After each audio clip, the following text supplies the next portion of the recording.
Why are you gay? I'm not gay. Oh, okay. So what made y'all start making videos? What got y'all into the media scene? Me, it was during lockdown, and I was thinking, and it was like TikTok was very big, so I was like scrolling every day, and I was like, I can do this. So I dropped out of university in my final year. What were you studying? I was studying criminology and English. I wanted to be a police officer, busting ass, taking names. He's like, taking ass and busting names. A desk job was never for me. And then I was watching videos and I was like, I could do this. And yeah, I got a lot of swearing, but I'm doing it. 2024, I brought the camera to like record the bras, like the actual the 700D, to record all the bras, take some pictures. Then we went back to the car, taking pictures of the car, and then I was like, you should do this for like a living, or you should try and do it. I was like, yeah. Then I went home. I was like, and I phoned Lee that same afternoon. I said, tomorrow we're going out. We're going to take pictures of my car in the park. Took pictures of my car in the park. That was it.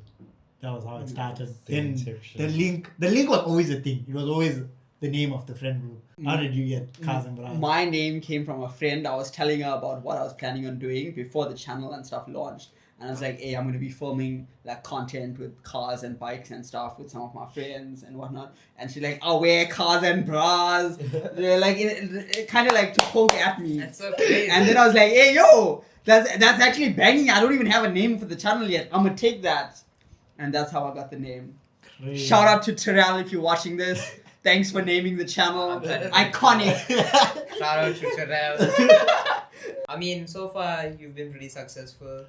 We're doing, I'd say for our first year, we're doing pretty great as well. Y'all are doing flippin' awesome. You guys are very talented. Speaking of success, what does success look like to you? He rolled into that. He rolled into that. Alright. For me, success looks like freedom. Exactly. I can wake up every day. I can do what I want to with my time. I don't have to constantly worry about money. I like to be able to live my life the way I want to. I don't want to be a slave to the rat race. I never saw myself working an office job. I don't want to be chasing money my whole life. If I can earn enough to like make a decent living while getting an experience, while getting to live, like do things with my life, I'm happy. I have no need to own a 3-car garage or a supercar or any fancy sports cars. I'm perfectly happy with a bike. If I can, go on adventures, have fun, live my life, that's what success is for me. You guys? It's almost exactly the same. It would be like retire my parents or something. Sure. 100%. And as long as that's done, I'm happy. That's Real. it. Well, is pride the killer of Improvement. 100%. It's not the killer, but it's one of the killers. But should that mean that you shouldn't be proud of your accomplishments? Definitely, but I feel you shouldn't let it get to the point where it gives you that ego. You should keep your I don't think it should put you on top of other people as well. One of the greatest pieces of advices I've gotten was from this guy named Magic. He rides in the bike club with me. He's like, always be a white belt. And I'm like, that's the shit, boy. You must never let your pride get to the point where it inhibits your ability to learn as a beginner. Always treat yourself as a beginner.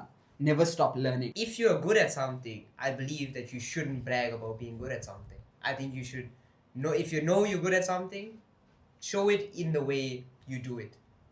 There's no always let your actions speak. Yeah, that's right. Let action speak. I mean, we did that, and now I may say, I talk about the 35, and I was like, oh, okay, cool, we did that shit. But we haven't talked about it since we did. Yeah, we haven't talked about it. We only talked about it for one day after it was done, and then never again. You have to talk to our friends. No, I get you. We were just like, now we just gotta top that now. I feel though, don't let it get to the point where you're not advertising yourself. Don't let your need for your humility. You should always market yourself. Always put yourself out there. Don't sell your skills short on the other end of the scale. Don't humble yourself to the point where you're gonna lose opportunities because you're not putting yourself out there. And What was the greatest achievement you've ever accomplished? Greatest challenge. Or the challenge, sorry. What is the greatest challenge you've ever faced in your life? Yeah. That's a hard one. I don't know. Same. I can't think of one. I've had a pretty easy life, I think. yeah, I'd say I had a pretty easy life. But I think if it's not really that big of a challenge. It wasn't a big of a challenge now that I think about it. But like that nervousness of starting your business and feeling like a lot of people say, get your degree, get this, get that, cause you're gonna fail in life without it. And now I'm just like, I don't need to wait until I get it to start. I wouldn't say it's a delusion, but there's this very big idea amongst, especially like our Indian community as well, that if you don't finish school, if you don't get a degree, if you don't have basic studies, you're not going to make it in life, which is just not true. It's really not. Yeah, it's difficult. You should go to school. Yeah, but we're not advocating for not going to school. We're not saying follow our path. That's sometimes it's not in the means for everybody. Not everybody gets the opportunity as well. It doesn't 100%. Mean your life is written off. 100%. I mean, there's if you're a hardworking person and you have a goal, you're gonna always succeed as long as you keep working. If you try 100% all the time, there's no way you can fail. Yeah. That brings me to my, I think, greatest achievements. I swam my first midway, I ran my first comrades, and I cycled my first Amashova 106 all in the same year. I didn't finish the comrades, but I cracked 2 out of 3. It doesn't matter, it's still crazy. And even though there was that failure, there was the intensity, the fact that I put the work towards it, it changed me as a person. And of course, the year after, I went on to become the only person so far to ever do all 3 with the Amashova 132 in the same year. Plus Wait, you're the only person to ever do that? All 3 in the same year. That is insane! The bragging rights out am. And what the hell? On top of that, I did the steepest marathon in the country as well in November. Okay. Just as a bonus. Yeah. But I don't even think that was my greatest achievement that year. So Iron Man incoming. It is, but bagging my girl. Oh shit!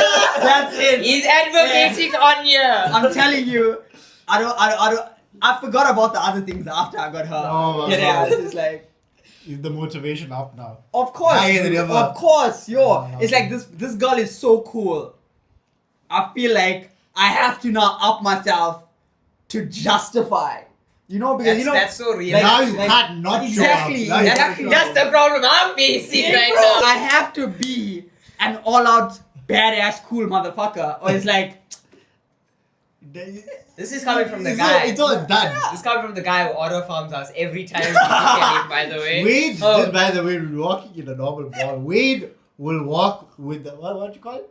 Smolder. With a smolder, naturally. This is how he poses all the time. He just like walks around like that. Nah, but see. It's getting out of hand. Yeah. Nah. He got the moon as a paid actor. That's so true. He got the moon as a paid actor for that photo. Nah, it's everywhere, bro. He's walking to the shop and he's just aura farming. Dead ass. does. When I was in preschool, like grade R for the Debs ball, I told them that when I grow up, I want to be a farmer.